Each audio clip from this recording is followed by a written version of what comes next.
निर्मला सीतारमण का जो कार्यकाल है वो एक कहानी की तरह है। मतलब एक ऐसे वित्त मंत्री की कहानी जो बड़े और साहसिक सुधारों के इरादे से आई, हम्म। लेकिन फिर उन्हें दुनिया की सबसे बड़ी महामारी का सामना करना पड़ा। तो सवाल यही है कि इस कहानी का हीरो कौन है? जीडीपी और विदेशी निवेश के बड़े बड़े आंकड़े या फिर आम आदमी? देखिए, ये सवाल बहुत दिलचस्प है क्योंकि उनके करियर को अगर हम देखें तो वो हमेशा ही चर्चा में रही हैं।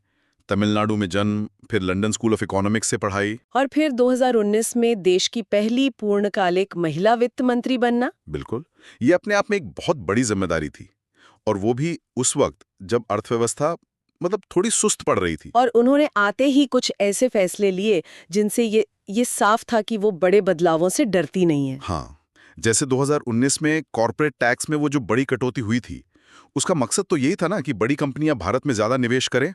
बिल्कुल। और नई नौकरियां पैदा हों। और फिर उसके ठीक बाद 2020 में आया आत्मनिर्भर भारत अभियान। हाँ हाँ। वो एक बड़ी योजना थी जिसका मकसद था कि भारत अपनी जरूरतों के लिए, खासकर मैन्युफैक्चरिंग में, दूसरे देशों पर अपनी निर्भरता कम करे। कोविड के बाद तो ये एक बहुत जरूरी कदम माना गया। और इसके अलावा डिजिटल रुपया और क्रिप्टो को लेकर भी उनका रुख काफी सख्त रहा। ये दिखाता है कि वो भविष्य की अर्थव्यवस्था को लेकर एक एक सोच रखती हैं। सही। तो एक नजरिए से देखें तो ये सब मजबूत और मतलब दूर की सोच वाले फैसले लगते हैं। पर इन्हीं फैसलों का एक दूसरा पहलू भी है। और उसी ने सबसे ज्यादा बहस छिड़ी है। हाँ, और लोगों को दो हिस्सों में बांट दिया। सही कहा।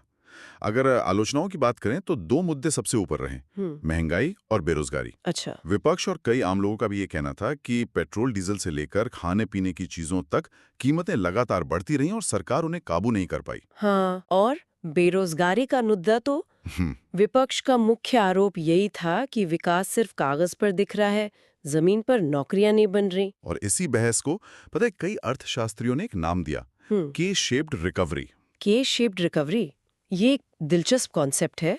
इसका क्या मतलब है? इसका मतलब है कि अर्थव्यवस्था के कुछ हिस्से, जैसे आईटी, फार्मा, स्टार्टअप्स, वो तो तेजी से ऊपर गए। अच्छा। लेकिन जो छोटे व्यवसाय हैं, मजदूर हैं और जो असंगठित क्षेत्र है, जहां देश के सबसे ज्यादा लोग काम करते हैं, विकास तो हुआ, लेकिन उसका फायदा सबको बराबर नहीं मिला। यही मुख्य आलोचना थी। इसके अलावा वो जो बैंकों को मिलाने वाली नीति थी, उसका भी काफी विरोध हुआ था। हाँ, वो सरकारी बैंकों के विलय की नीति। देखिए, उसका मकसद तो अच्छा था कि छोटे छोटे कमजोर बैंकों को मिलाकर कुछ बड़े और मजबूत बैंक बनाए जाएं। जो अंतर्राष्ट्रीय स्तर पर मुकाबला कर सकें। बिल्कुल। लेकिन आलोचकों को ये डर था कि इस बड़ी सर्जरी से कहीं बैंकिंग सिस्टम में फायदे से ज्यादा अस्थिरता ना आ जाए और आम ग्राहक परेशान ना हो। तो एक तरफ महंगाई और बेरोजगारी जैसी जमीनी चुनौतियां थीं, लेकिन अगर हम तस्वीर का दूसरा पहलू देखें, मतलब भारत की ग्लोबल इमेज, तो कहानी बिल्कुल अलग नजर आती है। एकदम।